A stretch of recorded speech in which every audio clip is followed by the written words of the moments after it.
হাওয়াকে আমি complete film বলবো না। হাওয়া হলো এটা একটা সিচুয়েশনের পিকচারাইজেশন। এটা একটা টোটালি মানে অনেকটা ঠাকুরমার ঝুলির মতো, যে একটা অলিক ক্যারেক্টার এসে একটা শিপের মধ্যে যখন ঢুকতেছে, হাওয়াতে অনেক লুপহোল আছে গল্পের মধ্যে। যেমন আমি যদি যুক্তি দেই যে মেয়েটা যে মুহূর্তে নৌকায় আসলো সেদিনই মেরে ফেললো না কেন চঞ্চলকে, তাহলে তো গল্প শেষ। হাওয়া দেখতে ভালো লাগছে, ভালো বলছেন শুধুমাত্র ডিওপির কাজের কারণে। আচ্ছা আচ্ছা, খসরু ভাই ওয়াজ মাইন্ড ব্লোয়িং। আমি আমার লাইফে বাংলাদেশের স্ক্রিনে এত সুন্দর ফটোগ্রাফি দেখিনি কখনো। আর স্ক্রিপ্ট পড়ে যারা আসেন না ফিল্মে, আমি এরকম আর্টিস্ট পাই যেমন Bubly madam, she is a very good script reader. উনি স্ক্রিপ্ট পড়ে স্ক্রিপ্টের আপস অ্যান্ড ডাউনস, মানে রাফলি গল্পটা পড়ে উনি পছন্দ করেনি, বাট স্ক্রিপ্ট যখন দিলাম তখন কি জায়গায় প্রবলেম আছে ফোন করে জিজ্ঞেস করেন যে এটা কেন করছেন, এই কারণে, ডান, ঠিক আছে। মানে she is very serious about script. ফিল্মের এটা রেগুলার ট্রেন্ড যে জ্বলতে সুরজ কি পূজারি আমরা সবাই, যার যখন সময় থাকে সবাই তার চামচামেই করে, এই কথাটা শাশ্বত। আপনি এখন বলবেন যে রাজ্জাক সাহেবদের সময় কি বা আনোয়ার হোসেনদের সময় কি ছিল না, অবশ্যই ছিল, ইট ওয়াজ দেয়ার, বাট তখন একটা সম্মান বোধ কাজ করতো।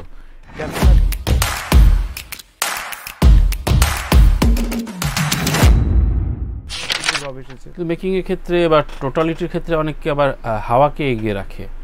না, হাওয়াকে আমি কমপ্লিট ফিল্ম বলবো না। হাওয়া হলো এটা একটা সিচুয়েশনের পিকচারাইজেশন। এটা একটা টোটালি মানে অনেকটা ঠাকুরমার ঝুলির মতো, যে একটা অলিক ক্যারেক্টার এসে একটা শিপের মধ্যে যখন ঢুকতেছে, হাওয়াতে অনেক লুপহোল আছে গল্পের মধ্যে। যেমন আমি যদি যুক্তি দেই যে মেয়েটা যে মুহূর্তে নৌকায় আসলো সেদিনই মেরে ফেললো না কেন চঞ্চলকে, তাহলে তো গল্প শেষ।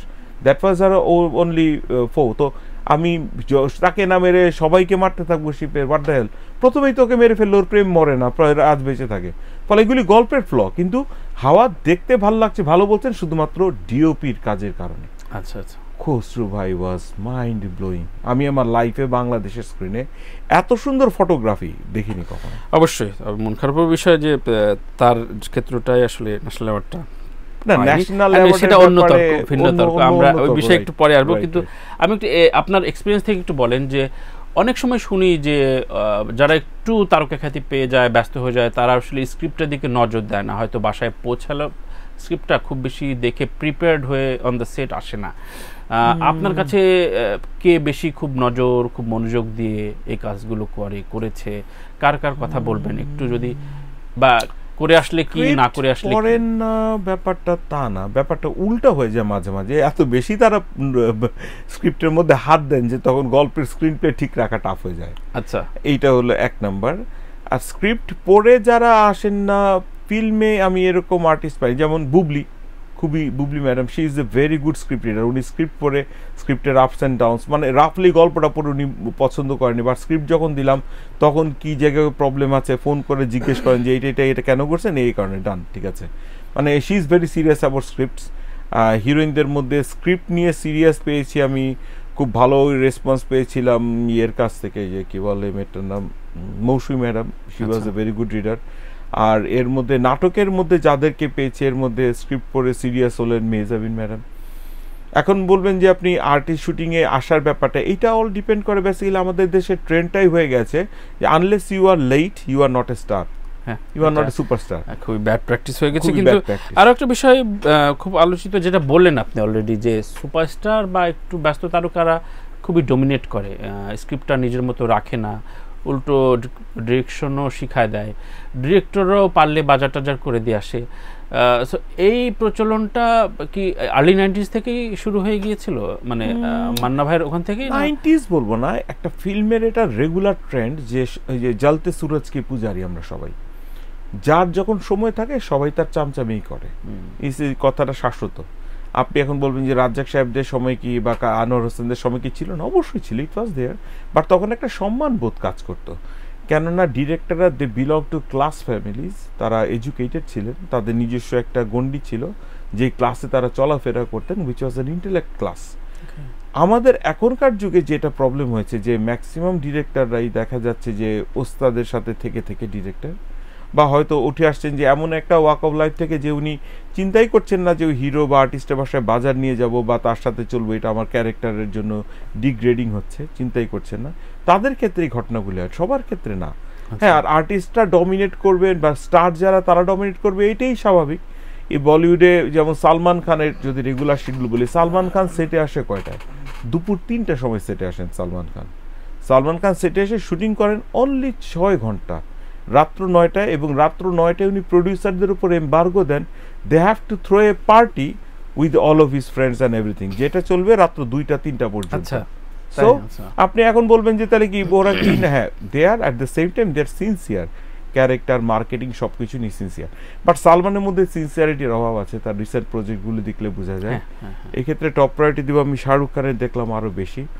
যেমন বাংলাদেশের বলা হয় খুবই অক্ষয়ের ব্যাপারটা হলো, অক্ষয় হলো প্রফেশনাল হিরো, ও 9টা-5টা চাকরি করার মতো ফিল্ম করে, এবং সেটা দিয়ে প্রুফ করে দিছে যে এটা দিয়ে সে টাকা কামাতে পারে, এবং ফোর্বস ম্যাগাজিনের প্রতিবেদনে তার নাম আসে 23 বা 24 নম্বরে পৃথিবীর শ্রেষ্ঠ স্টারদের মধ্যে, হুইচ ইজ এ ক্রেডিবিলিটি দিতেই হবে তাকে। আপনার জন আব্রাহাম সেম কেস, ওরকে আমরা নামই জানি কয়টা ছবি, অথচ সে কিন্তু ইন্ডিয়ার সবচেয়ে সাকসেসফুল প্রডিউসার, কেন সব কয়টা ছোট ছোট ছবি বাম্পারিট ব্যবসা করে গেছে, লাইক ভিকি ডোনার, তারপর এরকম অনেকগুলো ছবি। তো অ্যান্ড ঘটনাটা হলো দুই রকমের জিনিস। আমাদের দেশে হয় কি যে আমাদের স্টাররা যখন কাজ করেন তারা সত্যি সত্যি ডমিনেট করে, এটা সামওয়াট মাঝে মাঝে খুব বিরক্তির কারণ হয়ে দাঁড়ায়। আমাদের দেশের স্টারদের একটা জিনিস বোঝা উচিত যে আপনারা যখন কাজ করছেন, আপনি যখন একটা প্রজেক্টকে গো বলবেন, যে হ্যাঁ বলবেন, তাহলে আর ওই প্রজেক্টের পর আপনার বলার কিছু নেই, ডোন্ট সে এনিথিং এলস। আর আপনার যদি মনে হয় যে না এই ছবিতে কাজ করা যাবে না, ডিরেক্টরের ক্রেডিবিলিটি নিয়ে আমার সন্দেহ আছে, বা তার ট্র্যাকটাও ভালো না, don't do it, simply don't do it. আপনি কাজও করতে চাবেন, আবার কাজ করতে এসে বলবেন এটা ডাইনে না বামে, লাইট এখানে ভালো না, লাইটের এইটা হবে না। একজন লোক কি সব কিছু করতে পারে না। ইনফ্যাক্ট কিছু কিছু ছবি রিলিজের পর অনেক নায়ক নায়িকাকে শুনি, না ওই ছবিটা নিয়ে আলাপ না করি, ওই ছবিটা খুব বেশি আমার ক্যারিয়ারগ্রাফে রাখতে চাই না, অথবা ছবিটা রিলিজ। আমি এমন আপনাকে অজস্র ছবির উদাহরণ দিতে পারবো। হিরো আমাদের কাছে, আমাদের যে কোনো একজন হিরো আমাদের কাছে প্রচন্ড বদনাম করেছেন ছবি, এবং পরবর্তীতে ওই ছবি তাকে জাতীয় পুরস্কারও দিয়েছে, ছবি অসম্ভব বড় ব্যবসাও করেছে। আমি বুঝতে পেরেছি কার কথা বলছেন। অনেক, একটা দুইটা না, এরকম অনেক। কারণটা হলো একজন ডিরেক্টর যখন ছবি বানান, উনি কিন্তু এক এক সময় একটা তুলি দিয়ে তার ফিল্মের ক্যানভাসে পেইন্ট করেন। তো একটা আর্টিস্ট তো সেই তুলির একটা এলিমেন্ট, একটা শিল্পী তো সে একটা এলিমেন্ট। ছবির কোথায় কি আছে এটা সে কিভাবে বুঝবেন? এটা তো impossible. He is not the dreamer of that project. একদমই বাবু ভাই, অনেক প্রসঙ্গ নিয়ে আপনার সাথে আলাপ করব। একটা প্রসঙ্গ শুনে আমি প্রথম বিরতিতে যেতে চাই, সেটা হচ্ছে আপনি স্টার কিড বা ফিল্মের পরিবারের সন্তান, কিন্তু স্টার কিড এই প্রথাটাই আসলে আর মানে ঠিক লিগেসিটা থাকলো না। এখন না বলি, গত 2 দশক ধরে সব ধরনের তারকারাই তাদের সন্তানদের ইন্টারভিউতে বলছে না আমরা অনেক কষ্ট করেছি, এই পেশায় না থাকুক, তারপরও ও যদি মনে চায় তাহলে আসতে পারে, যদি মনে চায়, যদি লাগায় দেয়।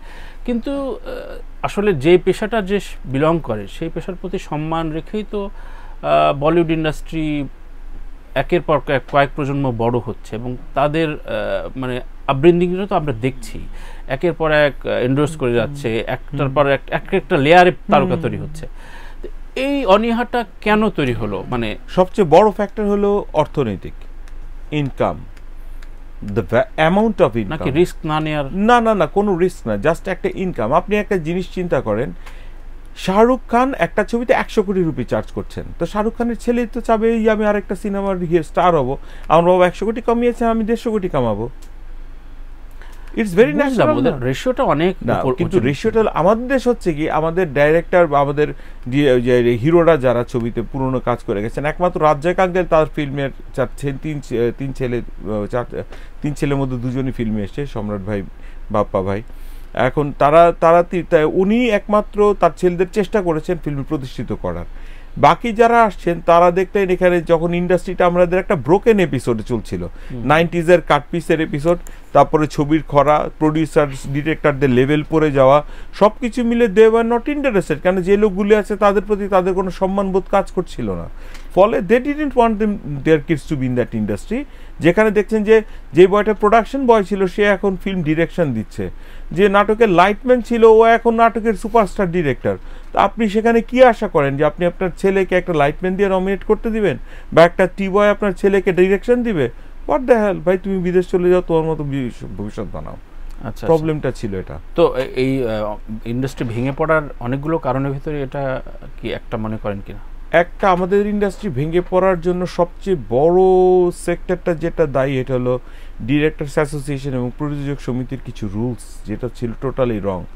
যেমন ডিরেক্টর প্রযোজক বা সমিতি বা পরিচালক সমিতিতে আমাদের যখন ডিরেক্টর হিসেবে সিলেক্ট করা হয়, আমাদের কাছে সিস্টেম হয়ে গেল যে ডোনেশনের উপরে বেস করে তখন এইটা তখন আমাদের 90s যুগে যেটা শুরু হলো, যে আমাদের প্রডিউসাররা টাকা দিয়ে ডিরেক্টর হয়ে গেছেন, এবং those who were really blacklisted people, they became superstar directors. And ওই সময়টাতেই বেসিক্যালি আমাদের ইন্ডাস্ট্রি তখন ডিটোরিয়েট করে গেছে পুরনোভাবে। কেন আপনি যখন নিজে ম্যাট্রিক পাস, আপনি তখন নিশ্চয়ই চাবেন না আপনার অ্যাসিস্ট্যান্টটা মাস্টার্স পাস হোক, আপনি তখন যাবেন আপনার অ্যাসিস্ট্যান্টটা ক্লাস 8 পাস হোক। ফলে জিনিসটা কিন্তু এই যে কিন্তু ডাউনফলটা শুরু হয়ে গেল, এই ইট ডিডন্ট স্টপ এনিওয়্যার।